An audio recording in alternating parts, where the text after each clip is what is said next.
Friends, ಇಲ್ಲಿ ನೋಡಿ ಕಾಣ್ತಾ ಇದೆಯಲ್ಲ, ಇದು ಓಲ್ಡ್ ಮಕಾವದಲ್ಲಿರೋ old church, Saint Paul church ಅಂತೇಳಿ. ಇದು ತುಂಬ ಚೆನ್ನಾಗಿದೆ. ನಿಮಗೆ ಕಾಣ್ತಾ ಇದೆ ಅಲ್ಲಿ ಜನ ಎಷ್ಟು ಕ್ರೌಡ್ ಇದೆ ಅಂತೇಳಿ. ಫೋಟೋ ಸೆಷನ್ಗೆ ಒಳ್ಳೆ ಪ್ಲೇಸು. ಈಗ ನಾವು ಮೈಸೂರಲ್ಲಿ ಯಾವ ರೀತಿ ಫೋಟೋ ತಗೊಳ್ತೀವಿ ಪ್ಯಾಲೇಸ್ ಮುಂದೆ, ಆ ರೀತಿ ಫೀಲ್ ಆಗುತ್ತೆ. ತುಂಬ ಚೆನ್ನಾಗಿದೆ, ಯಾರೂ ಮಿಸ್ ಮಾಡ್ಕೊಳ್ಳೋದಿಲ್ಲ. ಇದಕ್ಕೆ ಯಾವುದೇ ಎಂಟ್ರಿ ಫೀಸ್ ಇರೋದಿಲ್ಲ. ನೀವು ವಿಸಿಟ್ ಮಾಡಿ. ನಾವು ವಿಸಿಟ್ ಮಾಡಿದ್ವಿ. ನೋಡಿ ಫೋಟೋ ಸೆಷನ್ ತುಂಬ ಚೆನ್ನಾಗಿದೆ. ನೋಡಿ ಇಲ್ಲಿ ಸ್ಕ್ರೀನ್ ಮೇಲೆ ಕಾಣ್ತಾ ಇದೆ ಗೊಂಡಾಲ ರೈಡು. ಇದು ಇದೇ ಥರ ಇಟಲಿಯಲ್ಲೂ ಇದೆ, ವಿನಿಸಿಯಾ ಗೊಂಡಾಲ ರೈಡ್ ಅಂತೇಳಿ. ಕೆಸಿನೋದಲ್ಲಿ ಇದು ಗೊಂಡಾಲ ರೈಡ್ ಮಾಡಿದ್ದಾರೆ. ತುಂಬ ಚೆನ್ನಾಗಿದೆ. ಇದು 20 ಮಿನಿಟ್ಸ್ ರೈಡ್ ಇರುತ್ತೆ. ಇದಕ್ಕೆ ವೀಕ್ ಡೇಸಲ್ಲೇ ಬೇರೆ ಪ್ರೈಸ್ ಇರುತ್ತೆ, ವೀಕೆಂಡಲ್ಲೇ ಬೇರೆ ಪ್ರೈಸ್ ಇರುತ್ತೆ. ನಾವು ಈ ರೈಡ್ ಹೋಗ್ತಾ ಇದ್ರೆ ಸುತ್ತ ಎಲ್ಲ ನಮಗೆ ಶಾಪಿಂಗ್ ಮಾಲ್ಗಳು, ಶಾಪಿಂಗ್ ಕಾಂಪ್ಲೆಕ್ಸ್ಗಳು, ಒಳ್ಳೆ ಒಳ್ಳೆ ಕೆಸಿನೋ ಎಲ್ಲ ಉಂಟು. ಇದು ಇಟಲಿಯಲ್ಲಿ ಬಂದು ಈ ರೈಡ್ಗೆ 10,000 ಆಗುತ್ತೆ.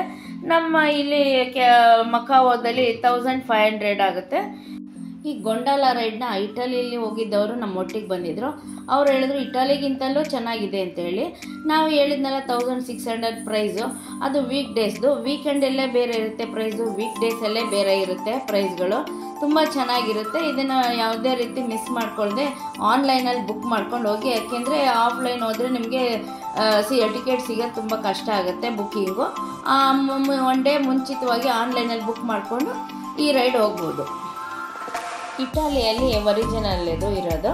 ಇದು ಮಕಾವೋದಲ್ಲಿ 3rd ಫ್ಲೋರಲ್ಲಿದೆ. ನೋಡಿ ಆರ್ಟಿಫಿಷಿಯಲ್ ಸ್ಕೈ, ಆರ್ಟಿಫಿಷಿಯಲ್ ಅಂತ ಅನಿಸೋದೇ ಇಲ್ಲ. ಇಟಾಲಿಯಲ್ಲಿ ನೋಡಿದವರು ನಮ್ಮ ಒಟ್ಟಿಗೆ ಬಂದಿದ್ದರು. ಅವ್ರು ಹೇಳಿದ್ರು ತುಂಬ ಚೆನ್ನಾಗಿದೆ, ಇಟಾಲಿಗಿಂತಲೂ ಒರಿಜಿನಲ್ಗಿಂತಲೂ ಚೆನ್ನಾಗಿದೆ ಅಂತ ಹೇಳಿದ್ರು. ನಾನು ಹೇಳಿರೋ ಪ್ರೈಸು ನಿಮಗೆ ವೀಕ್ ಡೇಸು, ವೀಕೆಂಡಲ್ಲೇ ಬೇರೆ ಪ್ರೈಸ್ ಇರುತ್ತೆ. ಅಡ್ವಾನ್ಸ್ ಆಗಿ ನೀವು ಆನ್ಲೈನಲ್ಲಿ ಬುಕ್ ಮಾಡ್ಕೊಂಡು ಹೋಗೋದು ಉತ್ತಮ. ಮಕಾವೋದಲ್ಲಿ ವಿನ್ ಪ್ಯಾಲೇಸ್ 5 ಸ್ಟಾರ್ ಹೋಟೆಲ್ ಇದೆ, ತುಂಬ ಚೆನ್ನಾಗಿದೆ. ಇದರೊಳಗಡೆ ಕೆಸಿನೋ ಇದೆ. ಇದಕ್ಕೆ ನಾವು ಬೈ ವಾಕು ಹೋಗ್ಬೋದು, ಕೇಬಲ್ ಕಾರಲ್ಲೂ ಹೋಗ್ಬೋದು. ಕೇಬಲ್ ಕಾರ್ಗೆ ಯಾವುದೇ ರೀತಿ ಪ್ರೈಸ್ ಇರೋದಿಲ್ಲ.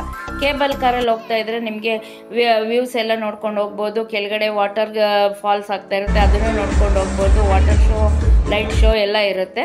ನಾವು ಮತ್ತೆ ಕೆಸಿನೋಗೂ ಅಷ್ಟೇ ಯಾವುದೇ ರೀತಿ ಎಂಟ್ರಿ ಫೀಸ್ ಇರೋದಿಲ್ಲ. ಕೆಸಿನೋ ಒಳಗೆ ಹೋದ್ವಿ, ಒಳಗೆಲ್ಲ ಚೆನ್ನಾಗಿ ವಾಚ್ ಮಾಡಿದ್ವಿ. ಅದಕ್ಕೆ ಸಾಫ್ಟ್ ಡ್ರಿಂಕ್ಸ್ ಇರುತ್ತೆ, ಮತ್ತು ಸ್ನ್ಯಾಕ್ಸ್ ಇರುತ್ತೆ, ವೆಜ್ಜು ನಾನ್ ವೆಜ್ಜು ಅದೆಲ್ಲ ತೊಗೊಂಡು ಆರಾಮ್ಸೆ ಎಲ್ಲ ನೀಟಾಗಿ ನೋಡ್ಕೊಂಡು ಬರ್ಬೋದು. ಇದ್ರೊಳಗಡೆ ಯಾವುದೇ ರೀತಿ ಫೋಟೋ ವಿಡಿಯೋಸ್ ಮಾಡೋ ಹಾಗಿರಲ್ಲ. ಇಲ್ಲ ಅಂದಿದ್ರೆ ಅದ್ರ ಒಳಗಡೆ ಎಷ್ಟು ಕ್ರೌಡ್ ಇತ್ತು, ಯಾವ ರೀತಿ ಜನ ಎಲ್ಲ ಕೆಸಿನೋ ಅಲ್ಲಿ ಗೇಮ್ಸ್ ಆಡ್ತಾಯಿದ್ರು ಅದೆಲ್ಲ ವಾಚ್ ಮಾಡ್ಬೋದಿತ್ತು. ಹೊರಗಡೆ ಎಲ್ಲ ಶಾಪಿಂಗ್ ಮಾಲ್ಗಳಿದೆ, ಶಾಪಿಂಗು ಎಲ್ಲ ಚೆನ್ನಾಗಿದೆ. ತುಂಬ ಕಾಸ್ಟ್ಲಿ. 5 ಸ್ಟಾರ್ ಹೋಟ್ಲ್ ಅಂದರೆ ನಿಮಗೆ ಗೊತ್ತಿರುತ್ತಲ್ಲ ಯಾವ ರೀತಿ ಇರುತ್ತೆ ಅಂತ. ಬಟ್ ತುಂಬ ಚೆನ್ನಾಗಿತ್ತು. ನಾವು ಕೇಬಲ್ ಕಾರಲ್ಲಿ ಹೋಗಿದ್ದು. ಕೆಸಿನೋಗೆ ಯಾವುದೇ ರೀತಿ ಎಂಟ್ರಿ ಫೀಸ್ ಇರೋದಿಲ್ಲ. ಒಳಗಡೆ ನಾವೇನು ಸ್ನ್ಯಾಕ್ಸ್ ತೊಗೊಂಡ್ವಿ ಅದಕ್ಕೂ ಯಾವುದೇ ರೀತಿ ಪ್ರೈಸ್ ಇರೋದಿಲ್ಲ. ಒಳಗಡೆ ನೀವು ಆಟ ಆಡಲೇಬೇಕು ಅಂತೇನಿಲ್ಲ. ಸೊ ಹಾಗಾಗಿ ನೀವು ಇದನ್ನು ಮಿಸ್ ಮಾಡಲೇಬೇಡಿ. ಕೇಬಲ್ ಕಾರ್ಗೂ ಯಾವುದೇ ರೀತಿ ಪ್ರೈಸ್ ಇರೋದಿಲ್ಲ, ಈ ಕೆಸಿನೋಗೂ ಯಾವುದೇ ರೀತಿ ಪ್ರೈಸ್ ಇರೋದಿಲ್ಲ ಎಂಟ್ರಿ ಫೀಸು. ಹಾಗೂ ಏನೇ ಫುಡ್ಡುಗೂ ಯಾವುದೇ ರೀತಿ ಪ್ರೈಸ್ ಇರೋದಿಲ್ಲ. ಆರಾಮ್ಸೆ ನೋಡಿಕೊಂಡು ಆರಾಮಾಗಿ ನೀವೆಲ್ಲ ಎಂಜಾಯ್ ಮಾಡ್ಕೊಂಡು ಬರ್ಬೋದು. ಇಲ್ಲಿ ಯಾವುದೇ ರೀತಿ ಕ್ಯಾಮ್ರಾ, ಮೊಬೈಲು ಯಾವುದು ಶೂಟ್ ಮಾಡೋ ಹಾಗಿರಲಿಲ್ಲ. ಇಲ್ಲಾಂದಿದ್ರೆ ಅದ್ರದ್ದು ವಿಡಿಯೋ ನೋಡಿದರೆ ನಿಮಗೆ ಗೊತ್ತಾಗ್ತಿತ್ತು. ಒಳಗಡೆ ತುಂಬ ಚೆನ್ನಾಗಿತ್ತು. 5 ಸ್ಟಾರ್ ಹೋಟ್ಲ್ ಯಾವ ರೀತಿ ಇರುತ್ತೆ ನಿಮಗೆ ಗೊತ್ತಲ್ಲ. ಸೊ ಯಾವುದೇ ರೀತಿ ಪ್ರೈಸ್ ಇಲ್ದಿರೋದ್ರಿಂದ ನೀವು ಇದನ್ನು ವಿಸಿಟ್ ಮಾಡೇ ಬರಬೇಕು.